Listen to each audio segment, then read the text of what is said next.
Welcome to the Dwig America podcast. And now your host, Todd Dwiggins.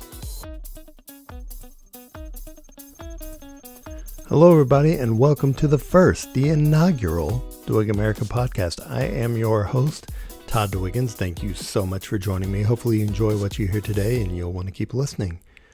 So Dwig America podcast, the reason I'm doing this is I want to talk to positive people that have a positive impact on the world around them, to have positive attitudes. I want Dwig America podcast to be a place where you can come to get away from the negativity, from the bad news, from the stressful things of the world, just to sit back and listen to someone or some people that have good attitudes, positive attitudes, make you feel good about your day and about where we are in this world that we share together.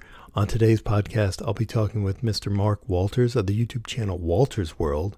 Wolters World features travel tips and advice for fellow travelers across the United States and around the globe. So I'm pleased to have joined me on today's podcast, Mr. Mark Wolters. Hi, Todd. How are you doing today? Very good. So for those that haven't watched Mark's videos, one of the first things I think people, at least my family, ask as we watch these videos is, oh, this must be what he does for a living. But I know that may not be true. No, it's not. I'm actually a marketing professor for my day job, and then when we have all the school holidays and long weekends and stuff like that, we travel every time we can. So it seems like we're traveling all the time, but travel, doesn't pay the bills, let's say. You got to have a real job behind you to kind of pay the bills and have your insurance and stuff like that. Right. So when you travel, do you just, do you go to Europe and just hit a bunch of spots and then just do a ton of video and then come back and just edit? Yeah. Well, what'll happen is, I don't know if I say a ton of spots, but we'll go and stay 3 to 6 days in a town, and we'll go. So I try to spend like 5 months of the year traveling, at least, and it's like 3 to 6 days in a spot and location. And I'll film, a few videos here and there, and so it does kind of collect. They kind of collect up after a while, and so when I come home, then I'll edit a bunch of videos.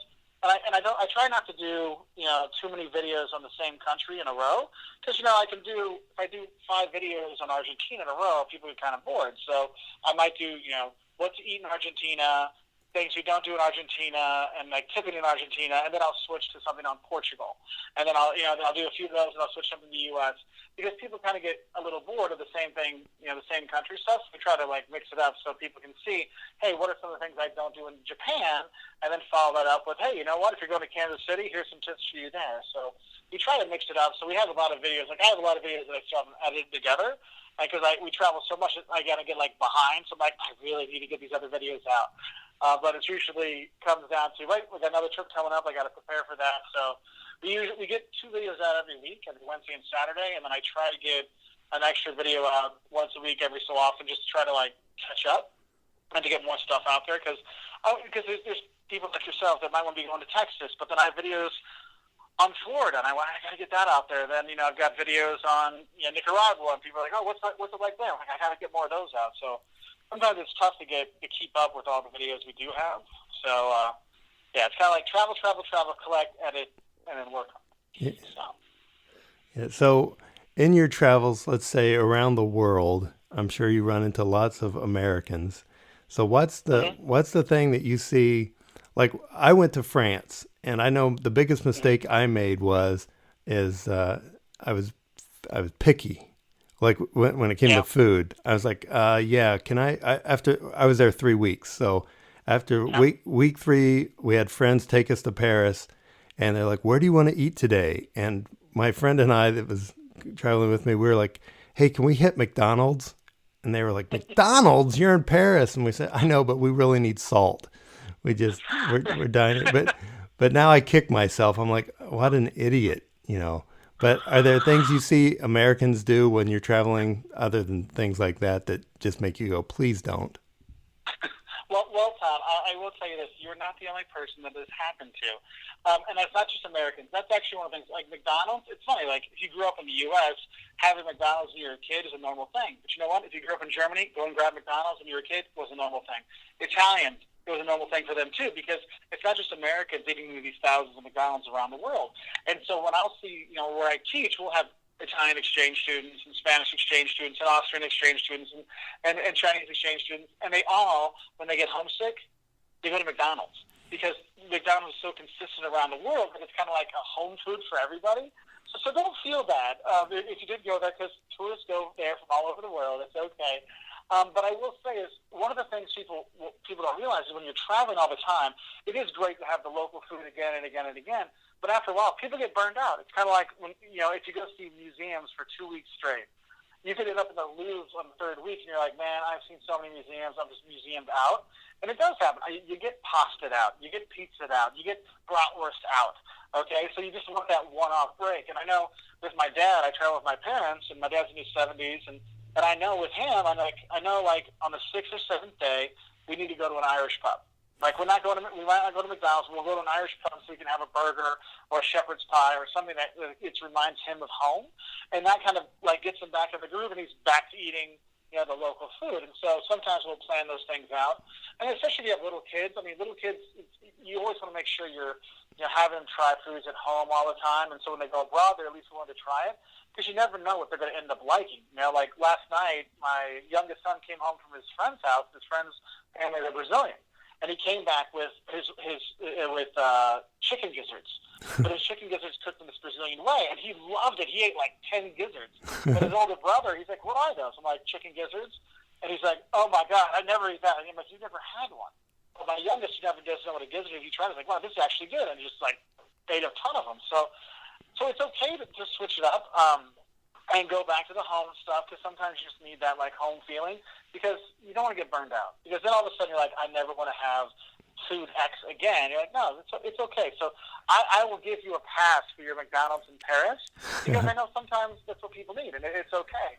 But in terms of things I see, it's not just Americans do that, but the people talk about the ugly tourist. They'll say, the ugly American tourist.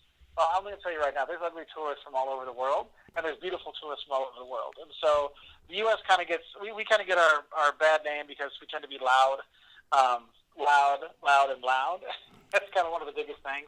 And then I see, it's funny when I'll take the trains, it's mostly in Europe, and I'll see, you're on the trains, you hear people talking really loud. They're like, oh, those are Americans. They're speaking English really loud and stuff like that. And it's kind of funny. That's the only one I really kind of catch a lot. But you know what? Italians and Spanish, they both talk really loud too. But just people notice the Americans when they do that. So it's all good.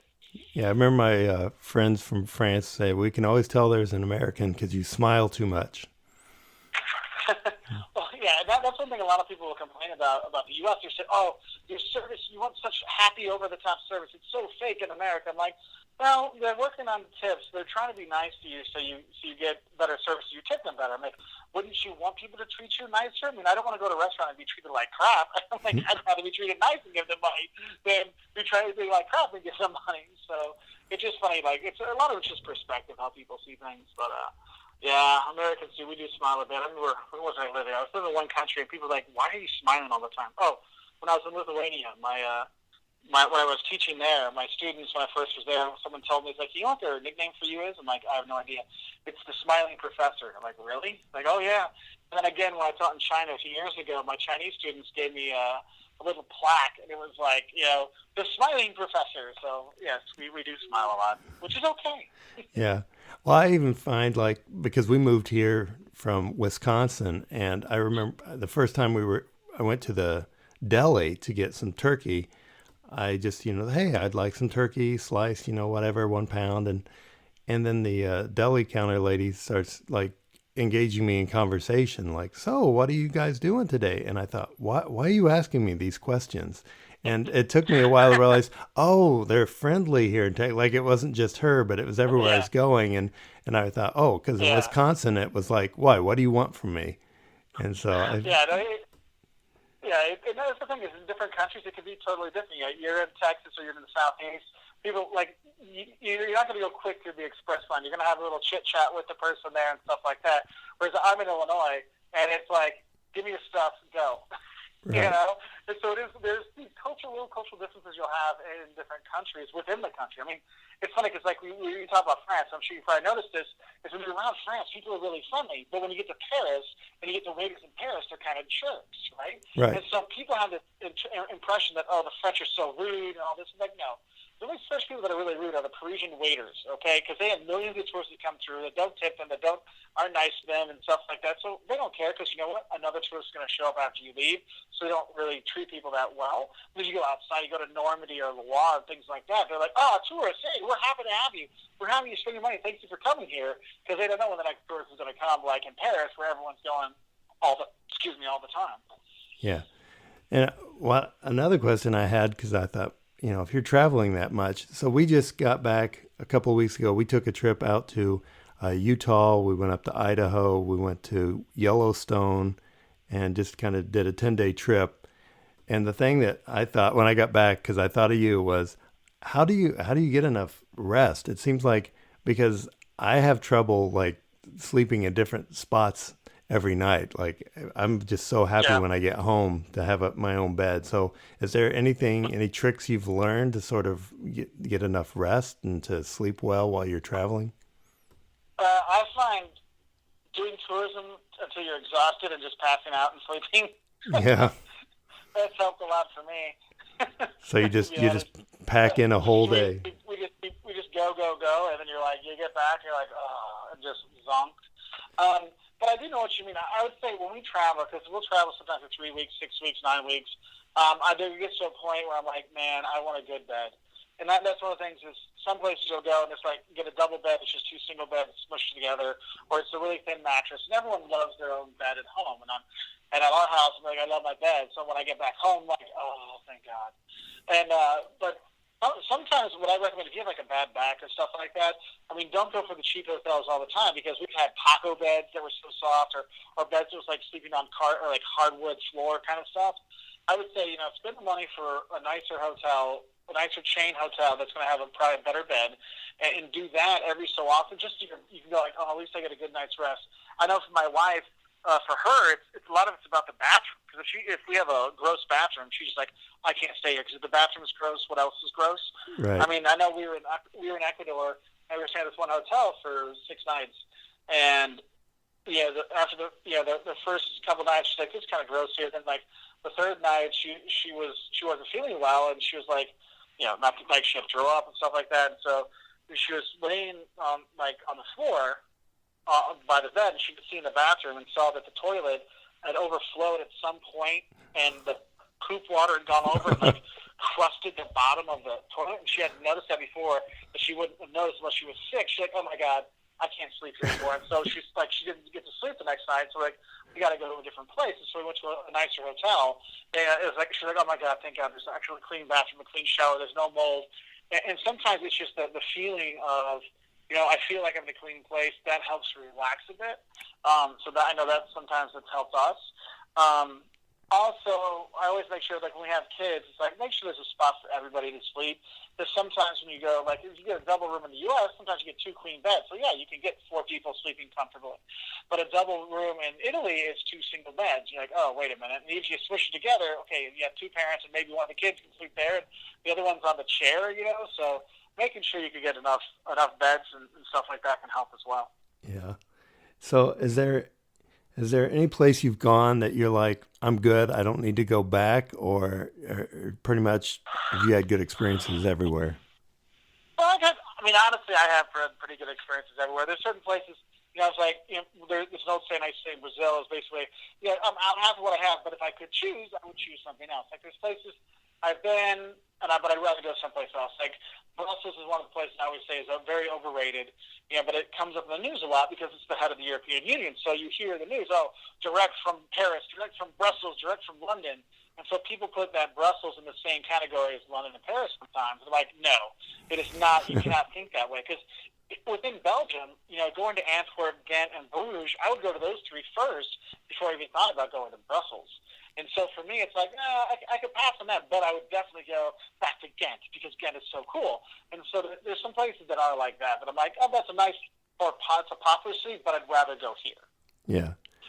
So like my So, wife, like when the Rio Olympics came on, my wife, one of the first things she says, like, no way, I would never go there. There's so much crime, and like you hear about these sort of stories, like or Paris, I hear like, oh, people get pickpocketed in Paris all the time, and which I didn't, I only got one thing stolen, but that was not in Paris. But that's because yeah. I left it out. But I mean, you hear about things like that. So I know we've seen videos. I think there was one you did that was from Brazil, and my wife is like, "Oh no, Mhm. no, no way, no way." But do you think that's overrated, like the crime, or is it what they say it Well, is? I think it's like anything. The news is going to tell you the worst news possible because then it scares you and you want to watch more of the news. So it's a marketing play. Okay, it's one of those things you play on people's emotions. They're going to watch more.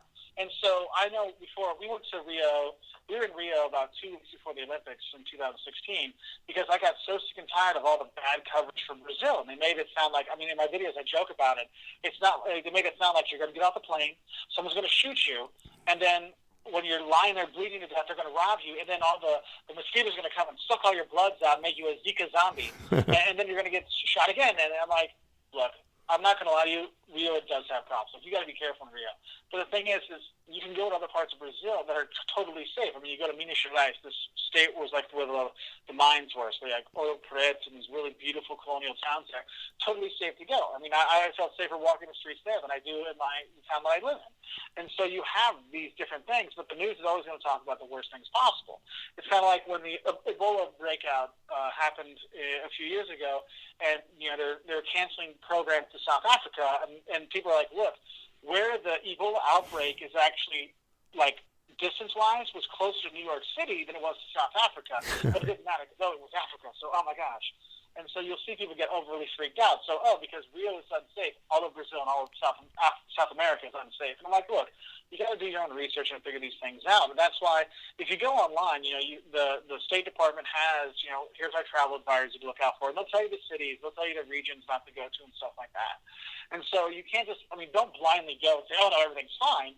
But you have to be open-minded about it and realize that, hey, is there some other stuff going on? Yeah. So So yeah. So what's the when you're gone, you travel enough. What's the biggest mistake you think people make when they're packing? they pack too much. Yeah. They pack way, way, way, way too much. I would say pack your stuff and then take half of it out and then repack it and then take a little bit more out and then you'll be okay. I mean, if you're going to go for 2 weeks or 6 weeks, it's the same amount of stuff. I would say you pack 5 outfits, 5 bottoms, 5 tops, 5 undies, 5 socks. Thing is that will fit into a carry-on bag, and it'll give you plenty of space to buy stuff while you're there. And if you're going to go traveling, you can do the old-fashioned laundry in the sink stuff. You can find a laundromat. I mean, if you have the money, you can pay for the hotel to wash some stuff so you just have some clean clothes to go home in. But in general, you can get around with the 5 outfits relatively easily. If you really need clothes, I mean, they sell clothes everywhere in the world. So sometimes it's cool to pick up some clothes when you're traveling because it's something special from that location. And so when you go home, you're like, oh, man, that's a cool shirt. Where'd you get that? Oh, yeah, I got that in Rwanda. Or, oh, those pants. Where'd you catch those? I'm like, oh, we got those in Rome. I'm like, oh, that's neat. So it makes for like a conversation piece. Yeah. In fact, I can verify that I saw that piece of advice that you had put on one of your videos because when we went to our 10-day trip to Yellowstone, is we did the same thing with everyone. You have a carry-on bag. You need to pack whatever you can fit in there, but that's it. And then we took one half-empty suitcase and said, anything that we want to buy, we'll put in the suitcase to bring back with us. But everyone is not getting a suitcase. You can have your carry-on bag, and we did the same thing. We went and did laundry. But that after we saw that video, I was like, oh, no, that's what we're going to do because my family's the classic overpackers. And after we did that trip, they're like, oh, that was awesome. That worked so much better. Yeah, because that's the thing is when you have too much luggage, it's not, even if you're driving. If you just have one carry-on size bag, you can walk into the hotel. You don't have to worry about the person saying, "Oh, can we take your bags for you?" and have that awkward conversation of, "Dude, I don't really want to tip this guy, or I don't want to do this when he's taking a carry-on bag." They don't do that. I got it myself. But also, if you're going to be traveling like buses in South America or trains or whatever in Europe or in Asia and stuff like that, having just that one carry-on makes it so much easier for you to get around. So if you see that, like, oh, is someone following me or is there some nefarious person? I'm not carrying all this stuff to make myself a target. I have my one carry-on, and I'm dragging behind me, and I can focus on myself. If I have little kids with me, I can hold their hand or carry them with the other hand, and we're okay. Because once you have, like, you're carrying 2 bags yourself, well, who's going to be guarding your backpack, or who's going to be, doing these things? It just gets to be too much. And once you get rid of all that, it's like, wow, I can actually walk around, go to my hotel, and look at stuff instead of fighting with 2 suitcases. Yeah. So, yeah, I had an internship when I was in college in D.C., and I needed 1 credit for the semester extra. So they offered over spring break a New York City art tour. So I thought, great, I'll go there. I'll go there, get my 1 credit. It was like a spring break week, but it was the same thing. I had for my internship, I think I had 2 huge suitcases and a backpack. And I remember getting out of Grand Central Station and trying to carry all this stuff across the street to the hotel. And it was a mess. So I remember after that, I was like, not again. Yeah. And that's the thing is most people, once they do it once, they're like, oh, right. But there's still a lot of people like, oh, I'll figure it out. And, I mean, I've helped people put their too overweight suitcases up on trains and stuff like that many times. And there's one time, like, I can't get this up. And this lady's like, well, you can get up there for me. I'm like, even if I get it up there for you, I get off before you get off. How are you going to get that down? Right. I'm like, now make sure you can lift it up. Because that's one of the things, I have a video about, like, how people injure themselves when they travel. And one of the things is, man, if you got too much luggage, you're trying to lug that around, you can really hurt yourself. Right. So you got to be careful. So. Yeah. So most people, like I have relatives that, they save their whole lives and they're going on one big trip. So if for yourself, if you were like, okay, you have one trip, you're going to go someplace for 2 weeks, where would you recommend if someone only had 2 weeks, one trip of a lifetime? Wow, one trip of a lifetime in 2 weeks? Yep. That's going to be a tough one. Wow. Okay. Well, I guess what I would do, if you're coming from the U.S., I'll probably go with more famous sites that when you look into movies and you look into history books, you'll know a lot of the things. I would fly into London and then spend probably 2 or 3 days in London and then take the train over to Paris, to the China or whatever, into Paris, spend 3 or 4 days there. Then I'd fly down to Rome and spend some time in the Eternal City. You got to see Rome. And then I'd fly from Rome down into Cairo and down into Egypt and see the Great Pyramids of Giza, go down to Luxor and see those things. And that would give you, a lot of really cool stuff that you're like, man, this is like every history book I've ever had. And in school, all coming together in one trip. I mean, you'd be pressed for time to get all that stuff in. But, I mean, if you got 2 weeks, well, you think half a week in London, half a week in Paris, half a week in Rome, half a week doing the Egypt stuff. I mean, it is doable, and it would be a really cool trip, too.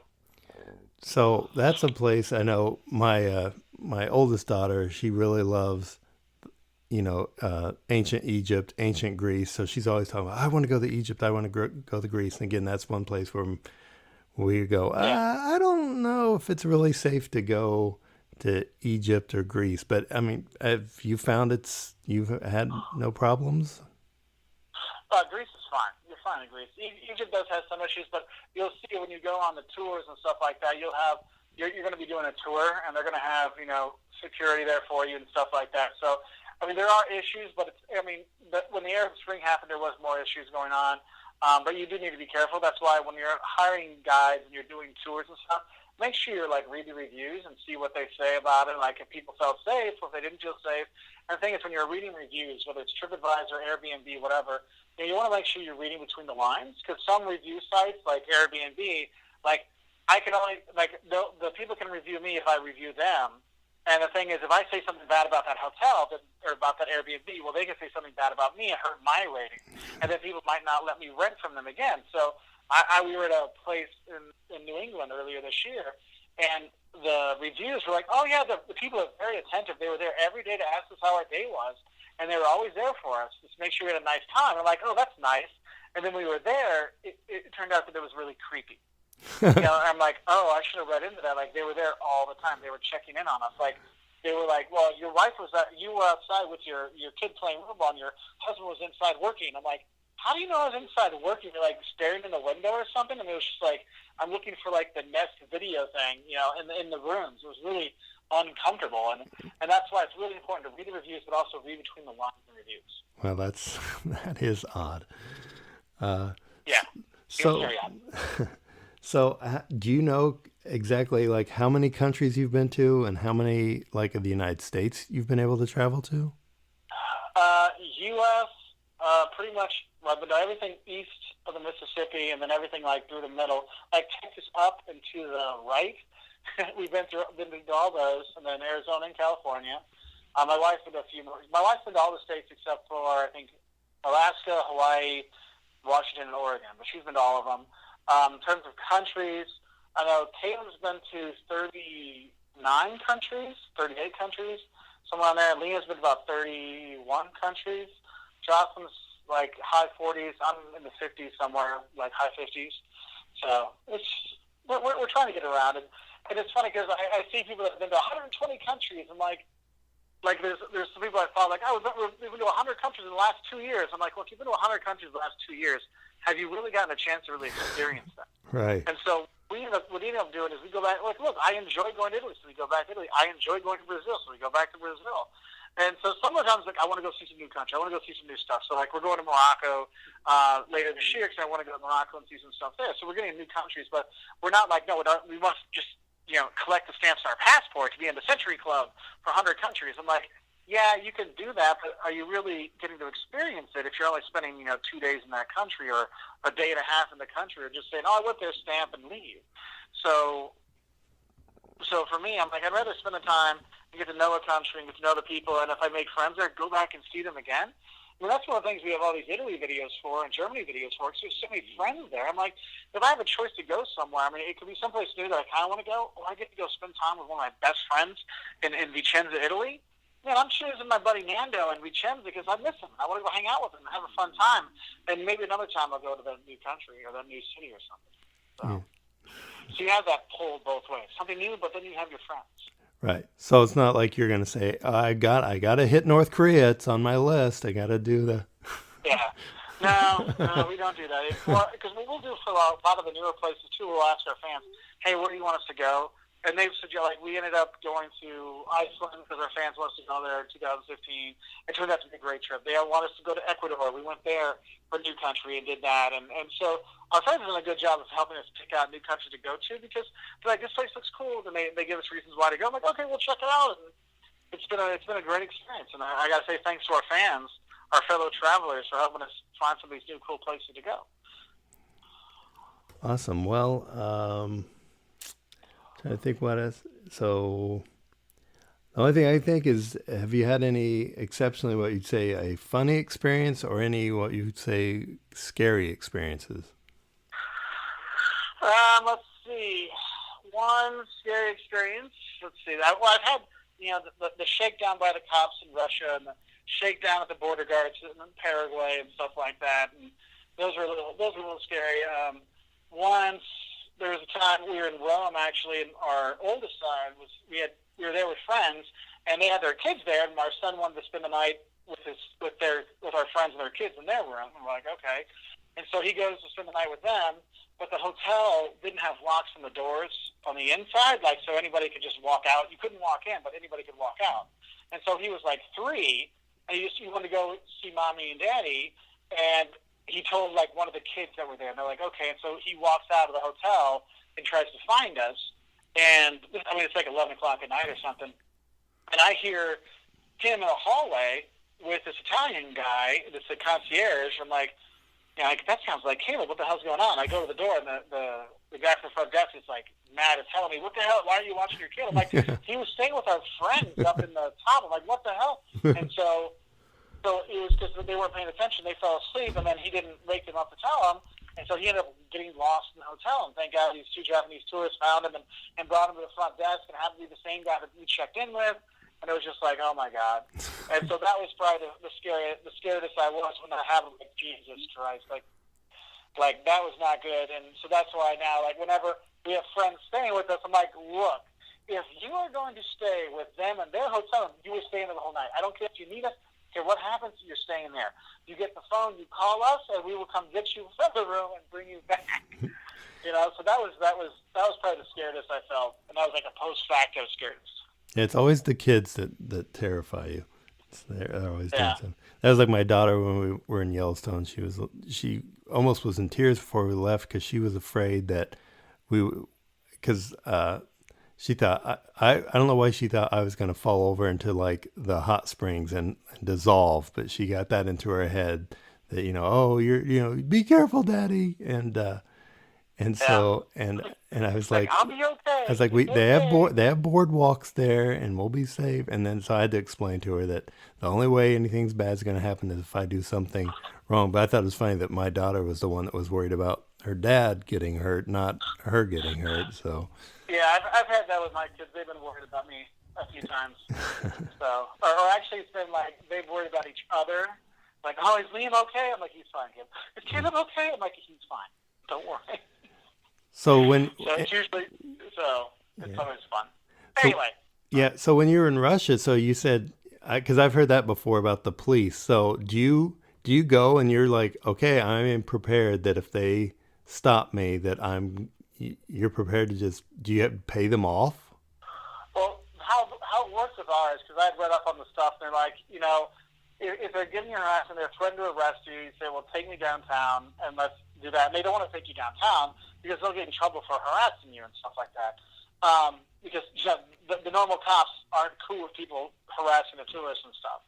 And so when I got in trouble, it's been like 10 years ago, and the cops were, they pulled over and they're like, hey, you guys can't do that. We're like, what's wrong?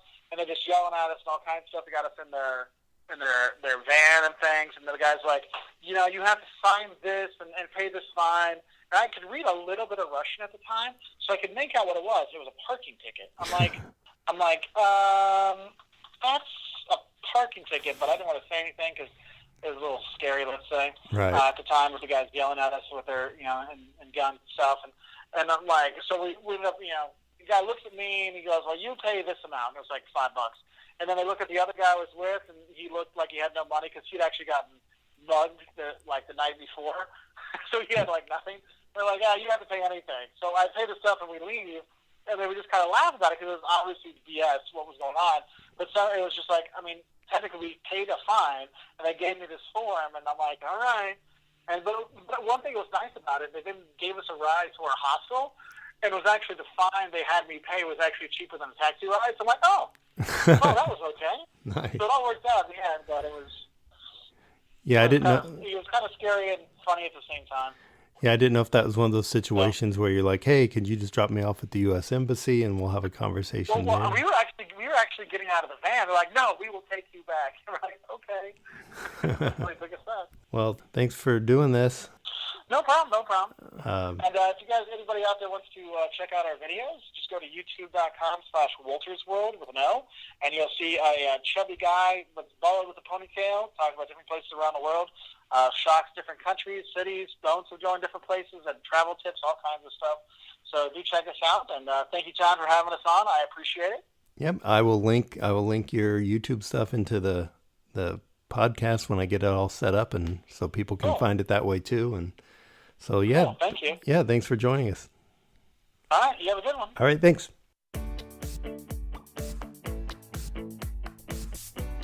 Well, thank you so much for listening to this inaugural Doing America podcast. Hopefully you enjoyed what you heard. Thanks again to Mark Wolters for joining us today. If you want to hear more from Mark, go to woltersworld.com. He's on YouTube at Wolters World. He's Facebook, Twitter, and Instagram. You can find him. I highly recommend it.